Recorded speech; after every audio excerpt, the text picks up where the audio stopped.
Have you started house hunting online and you're not really sure what you're seeing in all these Fairbanks listings? Well, I have a few answers for you about why buying a home in Fairbanks is like buying a home nowhere else in the rest of the world. Stay tuned. Hey there, it's Justin Heminger with Apex Realty Group at Real Broker, and we've been helping folks buy and sell real estate in Fairbanks for over 10 years. If at any point in this video you have questions about the real estate market, drop them in the comments below or reach out to us directly at 907-885-0316. You can also find our website and email in the description if you want to view all the latest properties for sale in Fairbanks. Let's get started. So this is the first stop on our Twilight Zone for real estate tour. Number one, foundations are just the beginning. Foundations in the interior have to be done just right and according to what kind of land the property is sitting on. Depending on what kind of soil your property has, you'll want a different kind of foundation. Most people have heard of permafrost, and it's definitely something you want to be concerned about. If the area you're interested in is in a fairly low-lying area and you see lots of spindly evergreen trees, you might be in an area with some permafrost. If this is the case, a more adjustable post-on-pad foundation would be more preferable. If you're looking in an area that might have some more stable ground, a concrete slab might be more appropriate. Either way, it's extremely important to pay attention to the type of foundation you're dealing with. Number two, water and sewer are a big deal. Well water in the interior is kind of tricky. Depending on the area, well depth, and even recent seismic activity, wells can change. Not only that, but some areas are prone to naturally high levels of arsenic and other contaminants.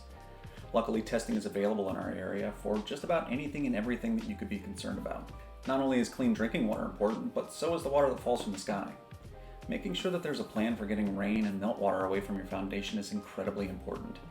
Gutters are a great first line of defense for this, and having them in place to move rain and meltwater away from your foundation is a huge plus. When it comes to a sewer system up here, we've really got two options.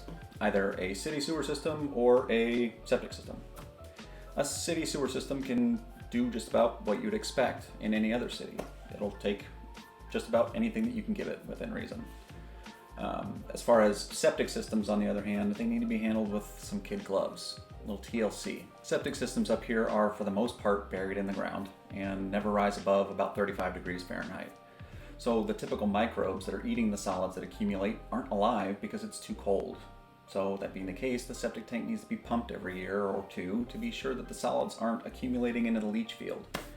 If the leach field accumulates and is filled with solids, then it's going to be clogged and will start to backfeed into the house. This is best to be avoided. Trust me, you don't want your sewer system to be backfeeding into your home. The temperatures are extreme. Number three. You've probably heard me talking about how extreme our temperatures are, and nothing has changed. We can see temperatures from all the way up above 90 degrees Fahrenheit in the summers to 40 below and below that in the winters. So we're talking about a temperature difference of about 130 degrees. So how do we have homes that can not only survive but thrive in these harsh environments? Well, we do it with the help of the Cold Climate Research Center. The Cold Climate Research Center helps with developing the most efficient building techniques, and thanks to them, like I said, we're not only able to survive, but we're able to thrive up here.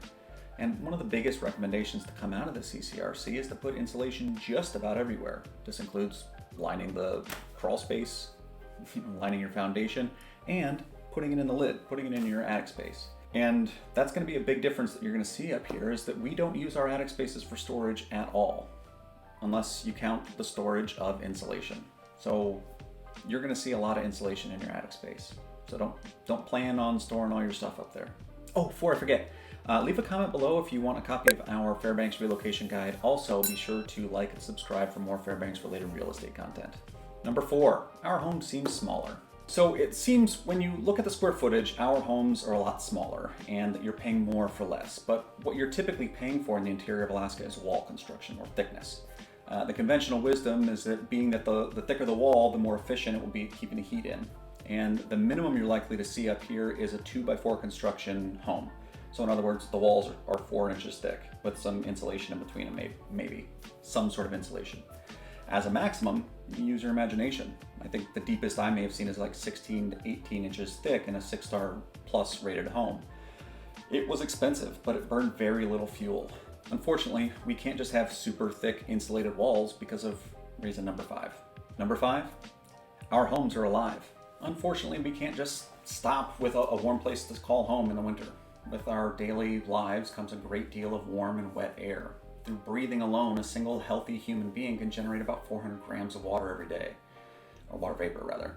That doesn't even take into account cooking or bathing or all the other things that we do in day-to-day life. So one thing that you're going to see in most homes these days is a heat recovery ventilation system. And their job is to pull all of the stale indoor air from inside the home and replace it with all fresh air from outside. This helps the home breathe and get rid of all the moisture that we generate through day-to-day life. These aren't the only things to watch out for though. Keep an eye out in the kitchens and the bathrooms for ventilation too, because those are super important places to have ventilation, because those generate a lot of water vapor. If not, you're more than likely going to see signs and symptoms of mold and mildew in those high moisture areas and around your windows too.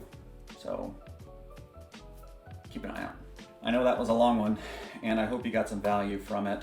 If you did, give us a thumbs up.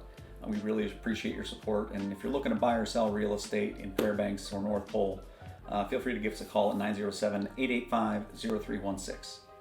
Have a great day.